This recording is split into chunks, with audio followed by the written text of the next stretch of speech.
ela é de longe a primeira causa de demência. Ela responde por 50% a 70% do total das demências. Quanto mais idosa uma população, maior vai ser o grupo de pessoas com doença de Alzheimer. Ela é uma doença de longa duração que leva a uma dependência progressiva. Isso quer dizer que a própria pessoa vai ter que ter alguém cuidando dela. Este alguém vai ser ou um filho ou um cônjuge, ou um cuidador pago. Isso supõe, no caso do filho, que ele possa ter que largar a atividade dele para se dedicar ao cuidado. A outra coisa que acontece a uma determinada altura, pelo estresse de cuidar, a saúde do cuidador também começa a falhar. Eles estão mais sujeitos a depressão, a doenças autoimunes e coisas desse tipo. Isso é um custo adicional para o sistema de saúde. Na realidade, na condição atual, se mantiverem as tendências, nem o sistema de saúde vai conseguir bancar plenamente o tratamento de pessoas com doença de Alzheimer. Eles vão quebrar. Os custos médicos e sociais disso são muito elevados. A doença de Alzheimer ela começa, em geral, por progressivos lapsos de memória.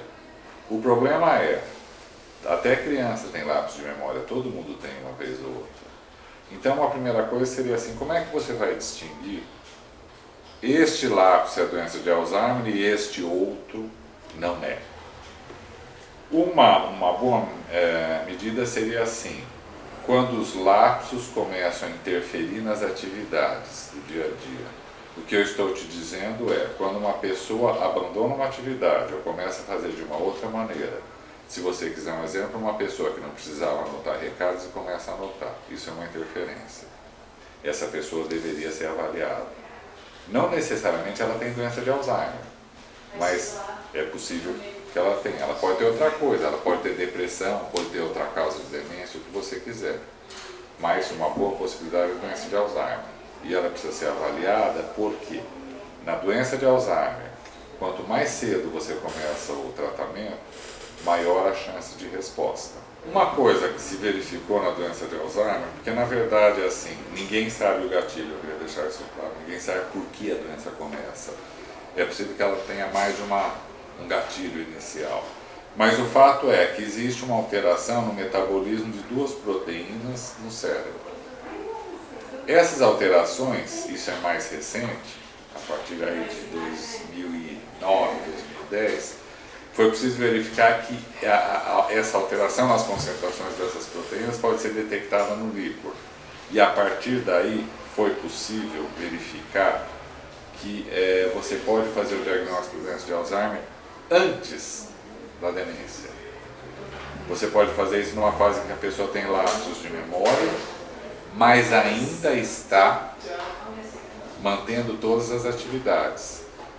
E isso pode ser ainda mais precoce. O que eu estou te dizendo é possível que você veja pessoas que não têm nenhuma queixa de memória, mas se você fizer o exame do líquor, você vai ver que ele já está alterado. Então essas pessoas que não têm queixa de memória, mas já têm o líquor alterado, as concentrações das proteínas alteradas, elas estão na fase pré-clínica. As pessoas que têm lapsos de memória, mas não têm alteração nas atividades, estão na fase prodrômica. E as pessoas que têm alteração nas atividades por causa da memória, estão na fase da demência da doença de Alzheimer. As perspectivas são de novos tratamentos, e isso quer dizer mais de uma coisa, não quer dizer necessariamente medicação, são no sentido de evitar que uma pessoa que está em fase prodrômica vá para a fase da demência. Isso pode ser feito de duas maneiras, com medicação, que ainda não existe, eu queria deixar claro, mas existe um tremendo investimento em cima disso, que basicamente é atuar nesse metabolismo alterado, tentar inibir essas rotas que o metabolismo assumiu na doença de Alzheimer. Isso é uma parte do tratamento. A outra parte é a prevenção de risco. Só fazendo um cálculo rápido, se você hoje controlasse 25% dos fatores de risco, eu estou falando em 1/4, dos fatores de risco principais, dos 7 maiores fatores de risco, hoje haveria 4 milhões de pessoas a menos no mundo com doença de Alzheimer. 4 milhões é bastante gente. E eu não estou falando de um controle rigoroso, é um controle ali, né? Menos da metade você controla. Ainda assim teria toda essa diferença. O principal fator de risco é a inatividade intelectual. Você vê isso de duas maneiras. Pessoas com baixa escolaridade têm demência mais precocemente, né? Também tem outras razões associadas, mas eu não vou entrar nisso nesse momento. Enquanto pessoas bem intelectualizadas formam uma reserva cerebral, de maneira que elas precisam perder mais cérebro antes de começar a manifestar a doença, né? Funciona como uma reserva para fazer frente à deterioração que a doença vai provocar. Quando você fala em atividade intelectual, as pessoas pensam em leitura, e de fato a leitura de longe é a principal atividade intelectual, mas tem gente que não gosta de ler, aí você tem outras alternativas. Uma delas, por exemplo, é tocar um instrumento musical, ou jogos que envolvem estratégia. Se você quiser um exemplo disso, por exemplo, jogar buraco, xadrez, gamão, são jogos em que você tem que tomar uma decisão, faço isso ou faço aquilo. Isso também é atividade intelectual. Aprender uma segunda língua, também é atividade intelectual, né? E claro, tem aquilo de determinadas maneiras de você praticar com matemática e assim por diante.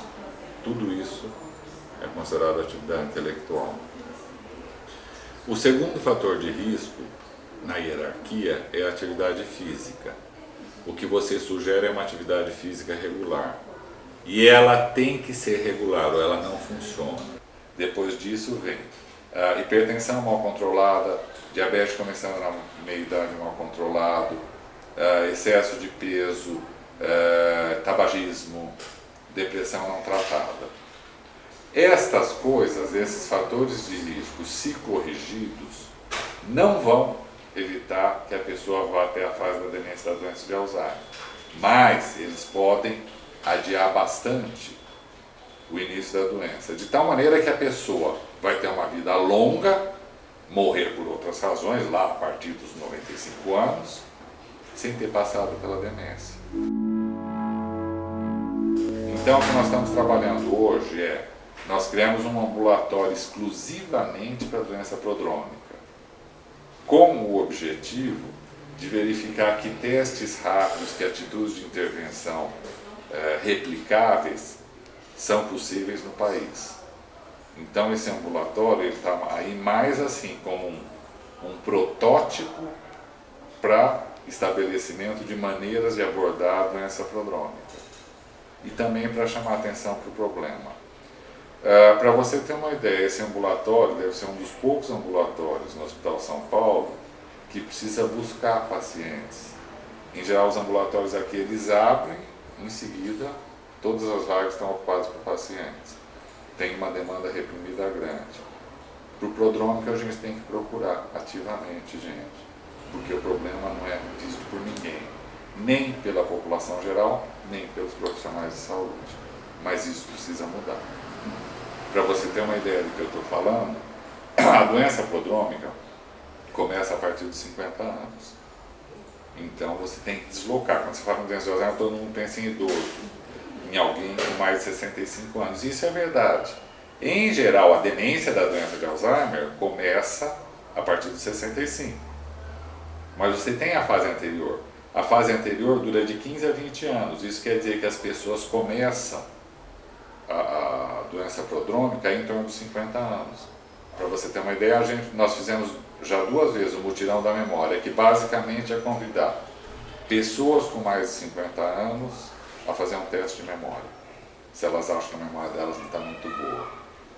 Nós não esperávamos, mas no último, que foi agora no início do mês, até agora, nós estamos tabulando ainda, mas até agora, de 200 pessoas avaliadas, as tabuladas até agora, 40% de fato, objetivamente, tem um problema de memória.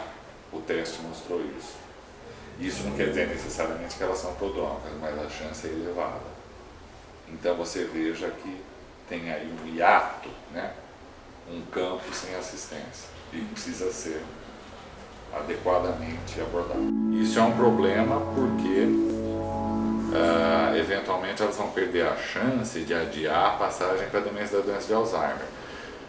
Isso acontece por duas razões. A primeira é, a população tem uma concepção de envelhecimento que supõe uma perda significativa de memória. E pior, muitos profissionais de saúde também têm essa concepção.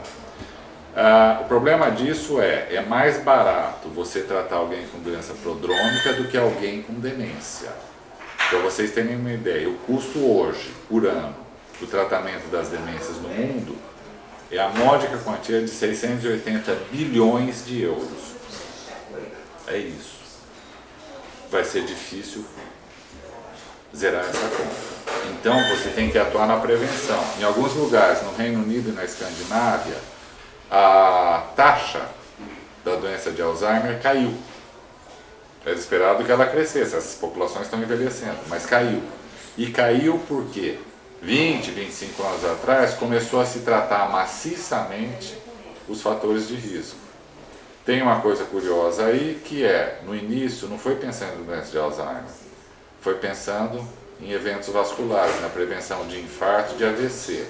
Como é que você previne? Atividade física, e a inatividade física é um fator de risco para a doença de Alzheimer. Tratamento adequado da hipertensão, também serve para Alzheimer. Tratamento adequado do diabetes, também serve para Alzheimer. Sobrepeso, também serve para Alzheimer. E combate ao tabagismo, também serve para Alzheimer. Então, no início, estava se atirando numa coisa, que era a doença vascular. Inadvertidamente, se acertou uma outra, que era a doença de Alzheimer.